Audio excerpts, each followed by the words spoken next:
What's up, you guys? This is Lou Sapphire with another movie review, When Marnie Was There from 2014 and by Studio Ghibli. I have found the perfect family love tale in this movie, the kind of love that goes beyond human imagination. When Marnie Was There proves that even without Miyazaki at the helm, you still get something timeless that never disappears from your collective mind. I love this movie, and by the way, I got the Blu-ray from CD Japan because it was the only way to get it. Everything from the gorgeous animation, the beautiful score, and the great sound is very well done and what you'd expect from Studio Ghibli. But what this film does best, which is saying a lot, is tell a very human story. Arguably one of the most human stories in the entire Ghibli library. Marnie plays out like a beautiful melody in one of your daydreams. It's a magical and heartfelt tale about a girl named Anna who suffers from asthma and heavy depression. To help her recover, her foster auntie sends her to the countryside to stay with a lovable pair of relatives. Even in a better environment, Anna continues to suffer internally and eventually runs away to be left alone, which she does a lot, by the way. When she finds the famous and run-down marsh house, she meets a beautiful girl named Marnie. Anna is so blown away. Anna. I'm thinking about the one from Frozen. Anna is blown away by Marnie's kindness and mysterious aura, so much that the two become intimate friends. As the film goes on, they learn more about one another and learn to adapt to their respective worlds, which they find to be a burden. When Marnie Was There is based on a novel by Joan G. Robinson, which I haven't read in quite some time, and I barely remember anything about it. So when I went into this movie, I was like, okay, surprise me again, because I only remember bits and pieces of the original book. If there are any comparisons to make, I would have to read the book again to be exact, so sorry I can't provide that for you guys. And by the way, I'm ordering the copy of the original novel as I do this review. What I can truthfully say for now is that Marnie is a perfectly paced and well told tale. Our supporting characters are a pleasure as they assist Anna and regard Marnie as their own personal interest and legend, which means that no character in this film is just there. Everyone serves a purpose. Anna and Marnie themselves are wonderful. I cannot begin to describe how real these two feel. Their relationship is one we look on from the outside. Yet, we've been there before. Everyone experienced their personal dilemmas. When we feel that like we've hit our lowest point in life, with no one who cared to notice, that's how we connect with them. We feel like we are them. Sera Takatsuki and Kasumi Arimura bring so much depth to Anna and Marnie. They both deliver passionate performances. It helps Seiyu when the script is powerful, selling us two characters with a bond that nobody would understand. As a bonus note, there is Yuri subtext for people. I know a lot of people have been thinking that, oh, this is going to be Studio Ghibli's only Yuri entry in their lineup.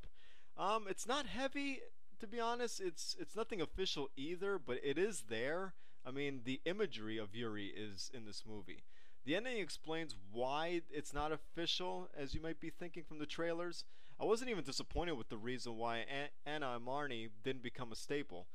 It's because, well, you'll have to find out for yourself. I really can't reveal it here, but it brought me to tears. But let me tell you, for 75% of the film, Anna and Marnie do act like lovers. That's all I'll say.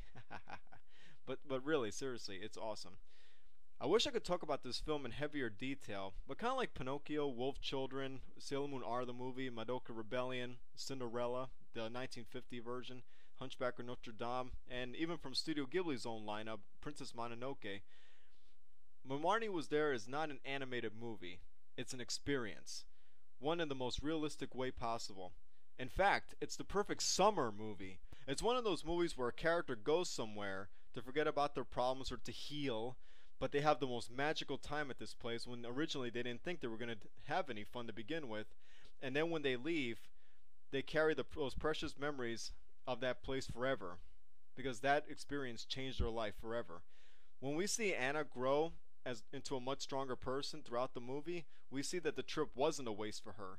This trip changed her thanks to Marnie, and you'll see why. For magic comes when you least expect it. When Marnie Was There is a beautiful film that hits all the emotional and development high notes with accuracy and precision. I haven't given a film a perfect rating in quite a while. This truly was a special film to end Studio Ghibli's illustrious career, but I'm hoping that it's not the end of their career. I hope they come back in some form. I don't know, maybe you guys heard something, but for now, all I heard is that this is their last movie, and I cannot wait to show it to everybody at Otakon. I mean, a lot of my friends haven't seen it yet because duh, they don't have access to it unless they go on Kick-Ass Torrents or something. But don't go to Kick-Ass Torrents for this movie. I mean, for God's sakes, this is a masterpiece. I am adding it to our watch list, and hopefully they'll love it just as much as I will. And same goes for you guys because this is really a magical film in every way possible. And I thought I could call the ending because you know how I am with movies. I can predict the ending quite easily, especially with modern movies because they're so damn predictable and stupid. But this one, but this one took me completely by surprise and proved me wrong.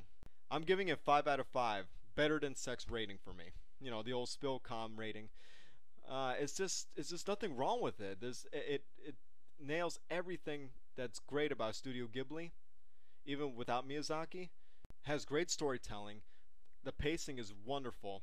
I highly recommend this one. So get it on Blu-ray. Definitely get it on Blu-ray because Studio Ghibli's animation is meant for that format.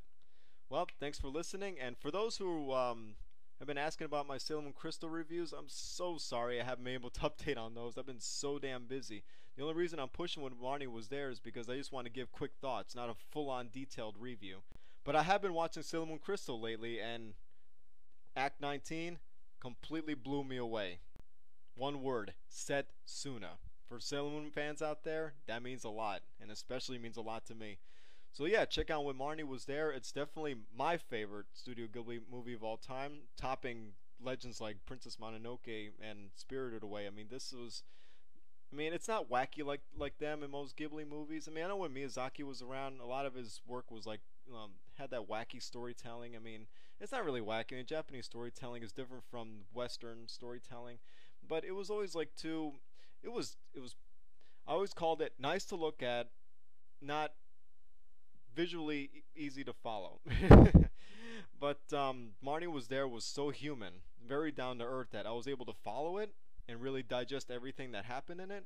So much that I believe those characters and I believe the world it was set in because it was very relatable and everything was just done so well. So yeah, thank you for listening and have a wonderful day.